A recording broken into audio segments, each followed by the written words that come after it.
साथियों नमस्कार, मैं संदीप द्विवेदी।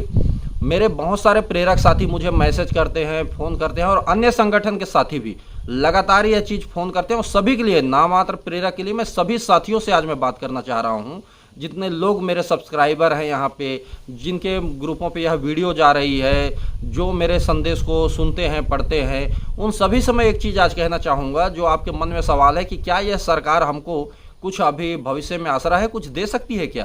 लगातार आपके पास भी फ़ोन आ रहे हैं, मेरे पास भी फ़ोन आ रहे हैं, हम सबको जवाब नहीं दे पा रहे हैं और लोग परेशान हो रहे हैं। तो साथियों, मैं एक चीज़ आप लोगों से कहना चाहूँगा कि हम लोग भिन्न भिन्न चरणों में सभी लोग लड़ाई किए और सरकार ने कभी नहीं कहा उससे जुड़े हुए लोगों ने। अब सोचिए, टीएस बाबा भूपेश बघेल को कोई बोल सकता है कि माने इतने बड़े नेता हमसे झूठ बोल सकते हैं, और टीएस बाबा इतने बड़े महाराजा हैं, वो कभी झूठ बोल सकते हैं? हमको आभास तो नहीं था। लिख लिख कर वादा किए। भूपेश बघेल जी जहाँ जहाँ जाते थे कि हाँ मैं करूँगा, मुस्कुरा के जवाब देते थे। जब भी हम मुलाकात करते थे, भूपेश बघेल जी मुस्कुरा के जवाब देते। किसी को ये लोग नहीं बोले कि भैया हमारे पास बजट नहीं है, नहीं होगा, कुछ और देख लो। लगातार बोलते थे। लेकिन अब जाने के बाद ये बोलते हैं कि एक ही पंचवर्षीय में कैसे सब दे देंगे।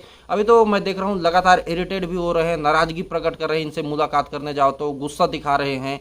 ऐसा लगता है कि वादा ये लोग किए, झूठ ये लोग बोले, गुनहगार हम हैं जो मांगने जाते हैं। इस प्रकार से ये लोग अब रिएक्ट करने लगे हैं। वास्तविक रूप से मैं बोलूँ, छत्तीसगढ़ के युवा कर्मचारी जो जितने लोगों को कार्य से बाहर निकाल दिया गया है, वो तो हैरान परेशान इनसे है भी। जनता भी अब इनसे इरिटेट हो रही है। ना चलने के अब कुछ मार्ग बचे हैं सही, ना लाइट की ठीक से सुविधा है। हर प्रकार से दिक्कत ही दिक्कत। कहीं अब इनकी रंगत जो 5 साल में दिखाई देने लगी है। पोस्टर में मैं मानता हूँ, जितना इनका पोस्टर में भूपेश बघेल जी का आजकल गांव गांव छप रहा है, तो उतना उसमें जितना खर्च हुआ उतने में कर्मचारियों का आराम से खुशी किया जा सकता था। लेकिन ना, ये पोस्टरों में छपना चाहते हैं लेकिन लोगों के दिल पे नहीं छपना चाह रहे हैं। ये इनकी बहुत बड़ी कमियां हैं। मैं तो बोलूँगा इनके जो सलाहकार हैं, जो इनके आसपास रहते हैं, कि भैया कुछ ऐसे भी इनको हिदायत दे दीजिए। क्यों फालतू में इनको बर्बाद करने पे आप लोग तुले हुए हो? छत्तीसगढ़िया छत्तीसगढ़िया बोल के छत्तीसगढ़ के धान के कटोरा कहे जाने वालों को आप भीख मांगने के लिए युवाओं के यहाँ के कटोरा पकड़ाने जा रहे हो। आप बार बार ढिंडोरा पीट रहे हो, जबरदस्ती अपने ही वाहवाही करो। जनता कोई वाहवाही नहीं करी है, खुद पे वाहवाही करते जा रहे हैं। कोई कर्मचारी इनसे संतुष्ट नहीं है। जिनको मिला, कुछ लोग बोलते हैं भैया फलाना कर देखो मिला। भाई क्या मिला? 1000-1200 रुपये हम काम कर रहा है, उसको तुम 1500 कर दिया, 1800 रुपये कर दिए। आज के जमाना 2023 में 21वीं सदी में किसी को 1800 रुपये महीने में कार्य करवा रहे हो। अब इस गति के साथ में अगर तुम कार्य करवा रहे हो, तो अब आप सोच लीजिए कि उनके साथ में कौन से इंसाफी हो रहा है, ना इंसाफी हो रहा है, क्या है, आप खुद समझ सकते हो। इसको समझाने के बात ही नहीं है। उसके बावजूद अगर कुछ साथी बोलते हैं कि नहीं उनके लिए तो हो गया, हमारा तो कुछ नहीं हुआ। अरे भैया, उनके साथ जो हुआ वो और दुर्भाग्यशाली है कि वो दूसरा भी प्राप्त नहीं कर पा रहे हैं उसके चक्कर में। अब 2000-1500 रुपये कोई मासिक इनका वेतन है, मानदेय है।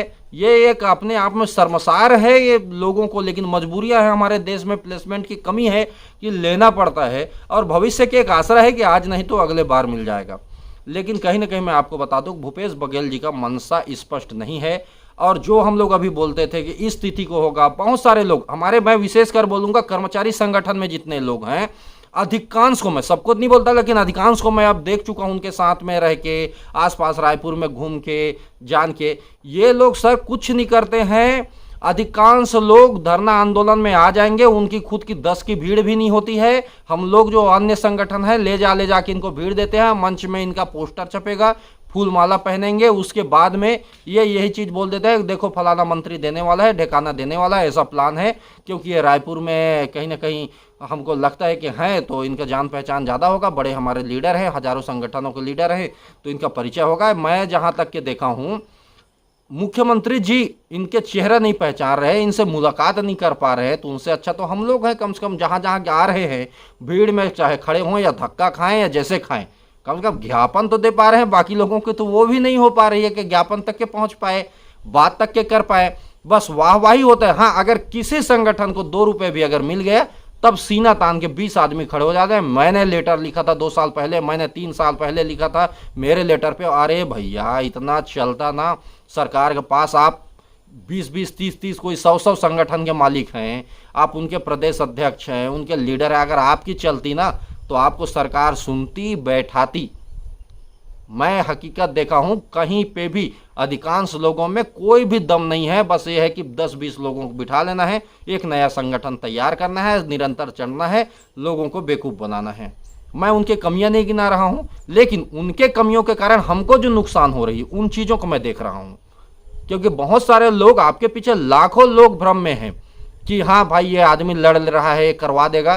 कहीं कुछ नहीं है, घर में रहना है, 2-4 फोटो क्लिक करवाने है। अगर मैं रायपुर में होता तो मैं दावे के साथ बोलता हूं, मेरे को सब नेता मंत्री पहचानते हैं, जिस जिला में हूं मेरे को सब पहचानते हैं, कहीं मैं पहचान के मोहताज नहीं हूं। रायपुर तक के हम लोग अपना पहचान बनाते हैं, सब नेता मंत्री से हम लोग बात करते हैं, जाते हैं, मुलाकात करते हैं, अनुशंसा करवाते हैं। हाँ, आज रोजगार नहीं ले आ पाए, मैं उनको नहीं बोल सकता कि वो हक ले आए, लेकिन एटलीस्ट ज्ञापन जहां पे जाना चाहिए, जैसे जिस प्रकार से बातें करना चाहिए और जितने उनके पास जनसंख्या, लाखों लोगों की जनसंख्या, उसके अनुसार से कहीं ना कहीं बात रखने में वो लोग असफल हो रहे हैं। और हम लोगों के पास एक मजबूरी होती है, हम लोग झांसा में रहते हैं, गाँवों से जाते हैं, छोटे क्षेत्रों से जाते हैं, छोटे जिला से जाते हैं, और कहीं ना कहीं बहुत ज़्यादा आशा की उनके ऊपर रखते हैं कि हाँ भाई ये करवा लेंगे। बीच में मैं देख रहा था मेरे खुद के संगठन में, जब मैं महासंघों के साथ में, बहुत सारे यहाँ पे कम से कम 8-10 महासंघ होंगे, उनके साथ में जब मेरा पैचअप नहीं था तो लोग बाग बोलते थे तुमको कोई पहचानते नहीं, तुम जुड़े नहीं हो। अच्छा खासा हम लोग लड़ रहे थे, तो फिर सबसे जा के बारी बारी से लगभग 3-4 संगठनों से मैं बात किया, 3-4 जगहों में हम लोगों का नाम आया, बातें हुई, तो काफ़ी लोग खुशी हुई, अरे भाई इसमें नाम है। लेकिन रिजल्ट जब नहीं आया तो फिर हताश निराश हो गए, फिर सवाल पूछना वही चालू कि भैया उनके साथ भी जुड़े, हमको तो कोई बेनिफिट नहीं हुआ। उसी चीज़ को उनको मैं पहले बोलता था, लेकिन उनके समझ में नहीं आता था। तो हकीकत में ये बता दूं कि जब मिल जाता है, सरकार किसी कुछ दे दिया, तो संघर्ष करने वालों के हजारों नाम आ जाते हैं कि मैंने करवाया। जब नहीं मिल जाता, उसके रिस्पॉन्सिबिलिटी लेने वाला यहाँ पे कोई नहीं है। ये सबसे बड़ी विडंबना है।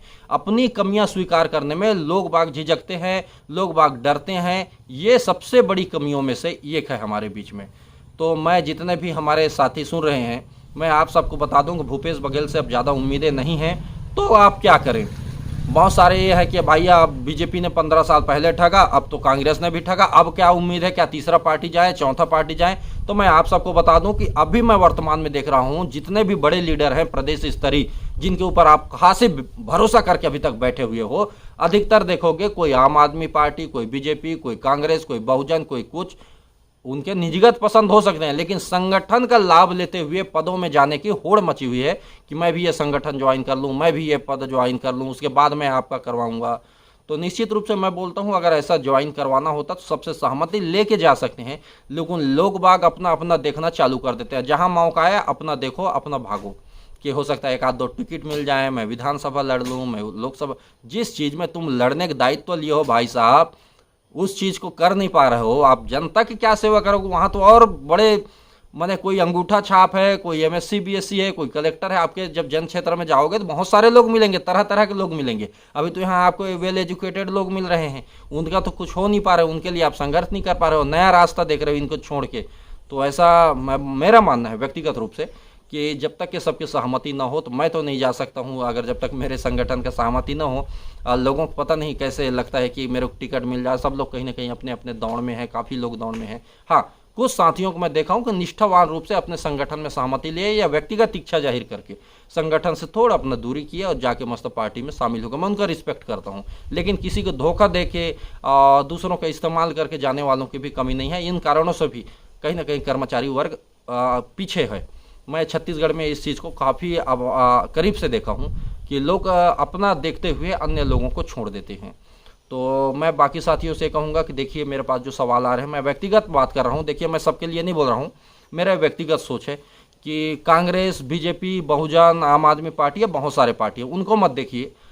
जो प्रत्याशी आपके क्षेत्र में ये बोलता है कि मैं आपकी आवाज़ पहुँचाऊँगा और आपके संबंध उनके साथ अच्छे हैं, अभी फिलहाल में तो आप उनका समर्थन दीजिए, उनका साथ दीजिए। वो कौन से पार्टी है जो उससे मतलब नहीं है। अगर वो हमारी आवाज़ रखता है सत्र में और आपके एक फ़ोन अटेंड लगाने से वो आपकी बातें अगर ऊपर स्तर तक के अगर पहुंचा रहा है, तो निश्चित रूप से वो आपके लिए कारगर सिद्ध हो सकता है, सरकार में आपकी पैठ जम सकती है। लेकिन अगर आपको अब की बार भी अगर अपॉइंटमेंट लेके नेक्स्ट टाइम भी मिलना पड़े, आप सीएम को मिलने के लिए तरसें, आप विधायक को मिलने के लिए तरसें, तो इतने दिन के जो आप संगठन का पावर है, संगठन का जो छवि है, वो फिर कोई मतलब का नहीं है। मैं स्वयं को अभी आभास करता हूँ, स्वयं का मैं देखा 4-5 साल मेरे को भी संघर्ष करते हुए, पिछले बार तो जब चुनाव हुए उस टाइम मैं वहाँ 10-15 दिन हुए थे मेरे को बने, और पूर्व मुख्यमंत्री जी से मुलाकात किया, लेकिन काफ़ी कोई असर नहीं हुआ। और संगठन के मेरे भी ज़्यादा पहचान नहीं था, लगभग कुछ लोग जानते थे। अभी भी जब आया तो कुछ लोग उसमें से पार्टी वाले प्रत्याशी बन चुके थे। और मैं वैसे लोगों से भी बोलूँगा जो पार्टी को साथ देते हैं, निश्चित रूप से देना चाहिए, आपकी पसंद है, मैं कभी भी किसी को उस चीज़ में मना नहीं करता कि आप किस पार्टी को समर्थन कर रहे हैं। लेकिन सर्वप्रथम आप जिस संगठन से हैं उसको महत्व दीजिए। अगर आपके पास ये संगठन है तो आपके पास सब कुछ है। देखिए, लोगों की भीड़ आपके साथ कितनी है, कितने लोग आपको समर्थन देते हैं, ये मायने रखता है। किसी के तलवा चाट के अगर बढ़ोगे तो जिंदगी भर झंडा पकड़ के जय जय जय के नारा के अलावा तुम्हारा जय कोई नहीं बुलाएगा। लेकिन अगर तुम जिस फील्ड में हो वहां के लिए अगर तुम हुंकार भरते हो, उनका भरपूर रूप से साथ देते हो, निश्चित रूप से मैं बोलता हूं आपके जयकारा भी लगाएंगे। जिंदगी भर दूसरे के जयकारा लगा कितना आगे बढ़ोगे? अधिकतम ब्लॉक बमुश्किल जिला में भी कोई सदस्य बड़ा तो पहुंच ही नहीं सकते। स्वप्न ही मत देखो। छोटे चीज पाने के लालसा में बड़े को आप खो दोगे। इतने बड़े बड़े हर संगठन में आपके पास संगठन है, राजनीति में ही जाना है तो कोई अच्छा कर्म कीजिए, अपने संगठन के लिए सेवा कीजिए। इतने पब्लिक है उनके लिए तो आप सेवा कीजिए, वो लोग स्वयं आपकी जयकारा करेंगे, उसमें जयकारा की कोई कमी नहीं होगी। इसलिए मेरे जितने संगठन में, मेरे स्पेशली जितने संगठन में साथी, मैं उनसे आह्वान करूंगा कि जिस चीज़ में हो, जहां आप नाम पहचान पहले कमाए हो, उसके साथ गद्दारी मत करना। अगर अपने जमीर के साथ में अगर नमक खानी करोगे और सोचोगे कि हम जाएंगे और सुपरस्टार हो जाएंगे, तो भैया मेरे पास सोशल मीडिया चलाने वाले मेरे बहुत सारे प्रेरक साथी हैं जो आपसे ज़्यादा स्टार हैं। पूरा छत्तीसगढ़ उनको जानता है, पूरा नेता मंत्री उनको जानते हैं। तो मेरा यही कहना है, छोटे में आप मत रहो, बड़ा देखो, साथ दो। जिस संगठन में हो उसके साथ वफादारी से जुड़ना हमारा परम कर्तव्य है।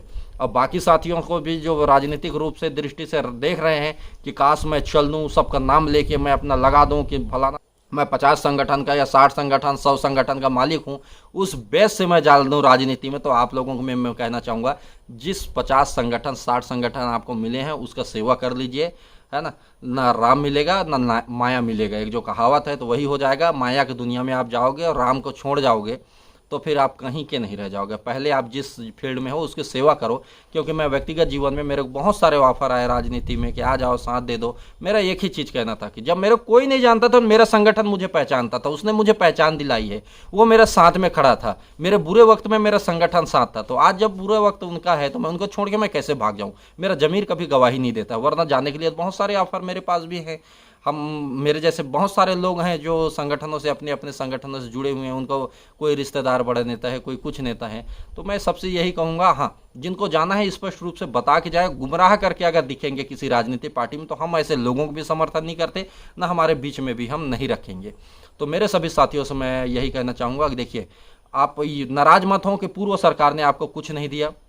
उसमें जो प्रतिनिधि थे उन्होंने आपको नहीं दिया। अभी तो बहुत सारे चेंजेस हो गए ना, 5 साल में बहुत सारे लोग बदल गए हैं। और 5 साल पहले हो सकता है आपकी आवाज़ भी उस टाइप से नहीं रही हो, आप नहीं पहुंचा पाए, आपकी ज्ञापन नहीं पहुंच पाई, आपकी आवाज़ें हो सकता है जिस ओहदे के साथ पहुंचनी थी नहीं पहुंच पाई। आज 5 साल बाद आपकी स्थिति, वस्तु स्थिति अलग है। अब शायद है कि हमारी आवाज़ पहुँच जाए। इसलिए प्रयास ये करना है, हमको पार्टी लेवल पर नहीं, हमको व्यक्ति लेवल पर देखना है। और जहाँ भी आपको मौका मिले ये प्रयास करें कि घोषणा पत्र में सभी लोग सम्मिलित हो जाए। और घोषणा पत्र में तो मैं इस बार यही बोलूँगा सभी पार्टी को, जैसे मैं अभी भारतीय जनता पार्टी के जो मैसेज नंबर थे कुछ, वहाँ पे कम से कम मेरे 1000 मैसेज गए। मैं उनको यही बोला कि 1 महीना के अंदर मेरे साथियों को आप कार्य में वापसी करवाएं, तो निश्चित रूप से हम खुला साथ देंगे। हम पिछले बार भी दिए थे बीजेपी का, तो हम लोग पिछले बार खुला विरोध कर दिए थे।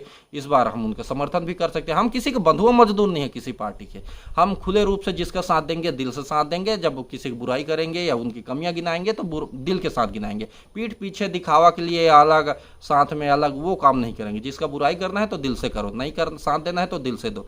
दिखावा की राजनीति नहीं करेंगे। और हम किसी पार्टी को अभी तक तो हमारा प्रेरक संगठन समर्थन नहीं दिया है। हाँ, वक्त आएगी और हमको लगेगा कि किसी घोषणा पत्र में हम लोग हैं और वो हमारा भला कर सकता है, वो आश्वस्त कर रहा है, तो निश्चित रूप से वह भी हम कदम उठा सकते हैं। लेकिन अभी बहुत सारे साथी जो मेरे पास पूछ रहे हैं भैया हम लोग क्या किसी को समर्थन दे दिए हैं, आप किसी पोस्ट कर रहे हो, तो मैं सभी से बोलूँगा कि व्यक्तिगत रूप से जो मेरे मित्र हैं, मेरे परिचित हैं, आपके मित्र हैं, परिचित है, आप निश्चित रूप से उसका समर्थन कीजिए। क्योंकि वो विधानसभा में पहुँचेंगे तो हमको जाने में आसानी होगी।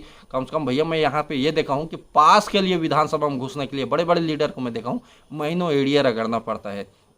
वहाँ जाना है तो सीएम का एक चेहरा भी दिख जाए तो बहुत बड़ी बात है। दिखे भी तो 2 मिनट 1.5 मिनट, हम लोग तो गए थे जब तो काफ़ी टाइम वहाँ पे बात भी कर पाए थे। बाकी लोगों की तो मैं वो भी स्थिति नहीं देखता। हाँ, लेकिन सीएम ने कहीं ना कहीं उनको भी बेवकूफ़ बनाया, हमको भी बेवकूफ़ बनाया है। इस बार हम लोग सीएम को भी बेवकूफ़ बना देंगे। देखिए उसके भी दो हाथ दो पैर है, दो आँख है, ऐसे ही नाक है, ऐसे ही कान है। कोई सुपरस्टार पैदा कोई नहीं होता है, सुपरस्टार बनता है। और सुपरस्टार जो बनता है चोटियों पे जो चढ़ता है तो चोटियों से गिरता भी बहुत जल्दी है अगर संभल के ना चले तो। क्योंकि हम तूफान हैं, चोटियों पे जो खड़े होगा तो उसको अगर हम लोग गलत वे से अगर उनको ठोकर मारेंगे, जाके उनको ढकेलेंगे तो गिरने में उनको ज़्यादा दिक्कत नहीं होगी। तो मेरे जितने भी साथी हैं, मैं आप सबसे यही तहे दिल से मैं बोलना चाहूँगा कि आप मेरे बातों को बुरा ना मानिए, यथार्थ मानिए। और आप जहां हो, जिस स्थिति में हो, संघर्ष बंद मत कीजिए। संघर्ष बंद करेंगे आपका अस्तित्व मिट जाएगा, हमारा मिट जाएगा। घर में बैठ के ना आप राष्ट्रपति बनोगे ना मैं राष्ट्रपति बनूंगा। हो सकता है समय परिस्थिति क्या हो जाए वो नहीं कह सकता, लेकिन अभी फिलहाल तो आपको भी रोजगार की जरूरत है, हमें भी रोजगार की जरूरत है। हमारे भी बहुत सारे साथी हमारा इंतजार कर रहे हैं। बहुत सारे लोग मेरे पास मैसेज फोन कर रहे हैं कि सर मेरे घर में मेरे को डांट रहे हैं, कोस रहे हैं कि तुम जिंदगी में कुछ नहीं कर पाए। दोस्तों मैं आपको बता दूं कि आप जिस संगठन में हो, जिस ओहदे पे आप संघर्ष कर रहे हो, आपको पूरा प्रदेश जान रहा है। निश्चित रूप से आपको पूरा राजनीति जानेगा, सभी नेता जाएंगे नहीं। मैं आश्वस्त करता हूं, कल हमारे प्रेरक को कोई नहीं जानता था, हमारा गांव का व्यक्ति नहीं जानता था, आज सब लोग जान रहे हैं। तो कल नेता मंत्री लेवल तक के पहुंचेंगे। ये पंचवर्षीय आपका लक्ष्य है। इस बार कोई भी सरकार बने, हमारे साथियों को 1 महीने के अंदर में पुनः रोजगार की वापसी करवाए, उसी का हम लोग खुला समर्थन देंगे। वरना जिनको लग रहा हो कि ये लोग कुछ नहीं कर सकते, तो हाँ मैं बोलता हूं किसी को हम जीत नहीं दिलवा सकते, लेकिन किसी को हारवाने के लिए, किसी को नीचे गिराने के लिए, किसी का मनोबल तोड़ने के लिए, जनता को उनके दिलों से जनता के दिल से उनको निकालने के लिए प्रेरक अभी पर्याप्त है। पिछले बार भी अपना रंगत दिखाया था, इस बार भी रंगत दिखाया। और मेरे को पता है कि प्रेरकों की क्या ताकत है, कितनी क्षमता है, क्योंकि मैं बहुत सारे संगठनों के साथ में जुड़ के देखा हूँ। और उसके बाद भी मैं बोल सकता हूँ कि हाँ हमारे प्रेरक बेस्ट ऑफ बेस्ट है। हमारे प्रेरक को कमज़ोर आंकने वाले या तो स्वयं की उनकी मानसिक क्षमता या तो कमज़ोर है, नाप नहीं पा रहे हैं, या तो मैं मानूंगा कि वो ईर्ष्या कर रहे हैं। तीसरा कोई वजह नहीं हो सकता है। अभी तक जितने भी संगठन के मैं मेरे साथी देखा हूँ, कर्मचारी संगठन में काफ़ी लोगों ने जिसमें हम जुड़े हैं, जो हमारे सहयोगी हैं, सभी लोग प्रेरकों की लड़ाई को देखे और काफ़ी प्रशंसा किए हैं। निश्चित रूप से उस प्रशंसा को आप लोग बनाए रखें, बरकरार रखें। और अब कम से कम ये ना पूछे कि सर किसको समर्थन देंगे, किसको क्या करेंगे, सर अब मिल सकता है क्या। मिलना होता देखिए अभी तक दे चुका होता। मैं झूठ नहीं बोल रहा हूँ। झूठ बोल के हम कोई राजनेता नहीं है कि हम टीएस बाबा भूपेश बघेल थोड़े हैं झूठ बोलेंगे। हम कर्मचारियों के लिए लड़ने वाले हैं, आपके लिए लड़ने वाले हैं। हमको झूठ की कोई ज़रूरत नहीं है। हाँ हम प्रयासरत हैं कि भूपेश बघेल को अभी भी सद्बुद्धि मिल जाए, कर सकता है तो कर दे अगर उनके पास है, और मेरे को गलत सिद्ध कर दे। मैं चाहता हूँ कि मैं गलत सिद्ध हो जाऊँ, भूपेश बघेल जी कर दे। नहीं कर पाएंगे तो आप यकीन मानिए कि उसका अस्तित्व मिटना है।